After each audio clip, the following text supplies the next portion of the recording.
रमता राम जपो रे प्राणी, अब तो सुन ले राम कहानी।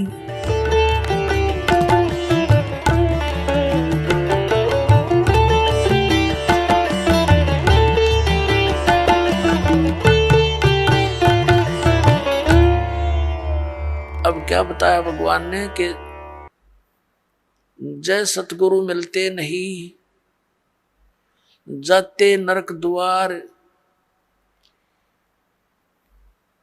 सतगुरु के उपदेश का लाया एक विचार, और जय सतगुरु मिलते नहीं, हम जाते नरक द्वार। नरक द्वार में दूत सब फिर करते खेचा तान, उनसे कबू ना छूटते फिर फिरते चारों खान।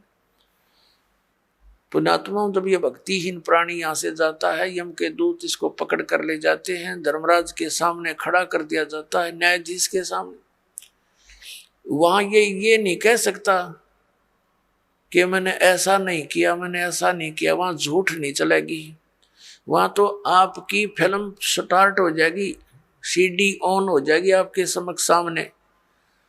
क्योंकि जो कर्म हम करते हैं, सोचते भी हैं, उसकी भी एक फोटोकॉपी भगवान के दरबार में जाती है, और वहां जाते ही उसको ऑन कर दिया जाता है।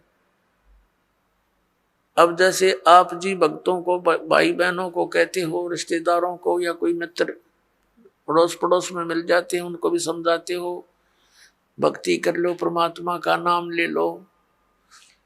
तो अब तो उनके पास समय नहीं है, क्योंकि उनको ज्ञान नहीं है।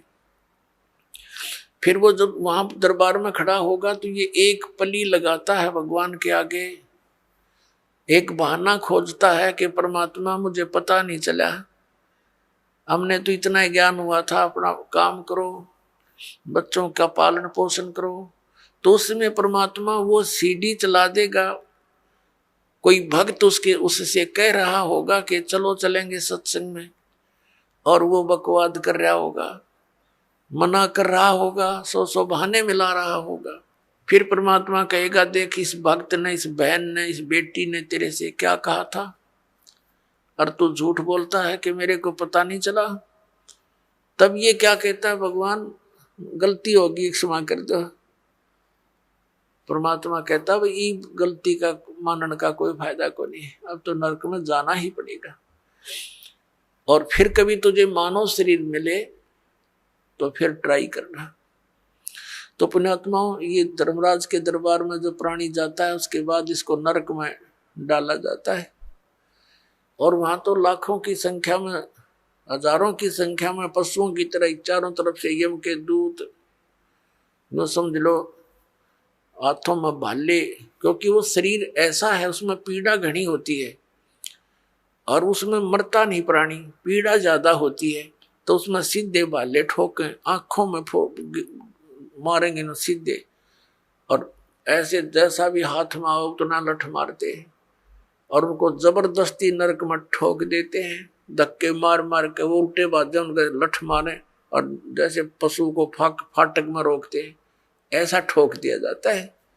तो यहाँ क्या बताते हैं पुण्यात्मा, हम भक्ति से घने दूर हो गए, अध्यात्म ज्ञान आसपास भी नहीं रहा, हमें डर नहीं रहा इन बातों का।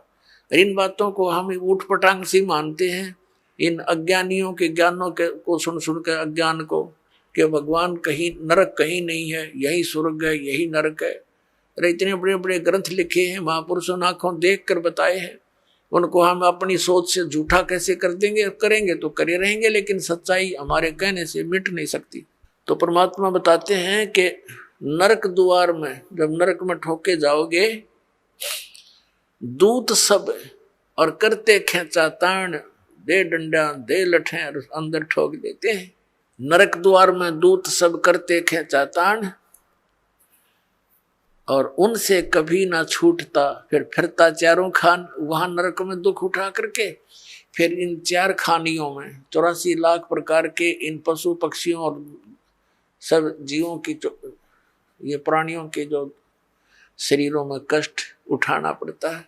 अब परमात्मा बताते हैं, नरक द्वार में दूत सब करते खेचा ताण, उनसे कबू ना छूटता फिर फिरता चारों खान। चार खानी में भरमता और कबू ना लगता पार, सो फेरा सब मिट गया मेरे सतगुरु के उपकार। अब सतगुरु के उपकार, जैसे गरीबदास जी ने कहा है कि जो जा सतगुरु की मैं बलिहारी, जो जमन मरण मिटाही, जो जन्म और मृत्यु के इस दीर्घ रोग का नाश कर दे। कहते मैं उस सतगुरु पर बलिहारी हूं। तो जन्म मरण का रोग का नाश कबीर परमेश्वर ही कर सकता है। और कबीर परमेश्वर जिस भी अपनी आत्मा को, दास को यहाँ भेजता है अपना सामर्थ्य देकर, तो यह उसके द्वारा परमात्मा ही करवाता है।